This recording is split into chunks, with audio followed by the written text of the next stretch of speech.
అది medical college ఉందా? అక్కడ జీవో ఉందా? మెడికల్ కాలేజ్ జీవో ఉందా?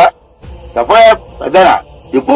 మెడికల్ లేకపోతే మెడికల్ కాలేజ్ తప్పమ్మా. మెడికల్ కాలేజ్ లేదండి, ఉత్తే ఆటలే లేదు.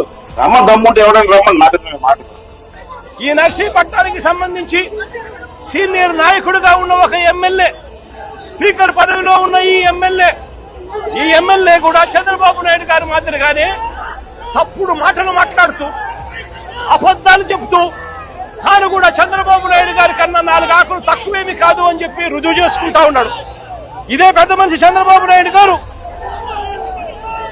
ఇదే నర్సీపట్నం స్పీకర్ గారికి చెప్తా ఉన్నాను, అబద్దాలు చెప్పడం, మోసం చేయడం ఎంత మటుకు ధర్మం అని చెప్పి అడుగుతా ఉన్నాం.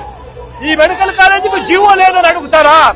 ఇదిగో జీవో నెంబర్ 204, జీవో నెంబర్ 204.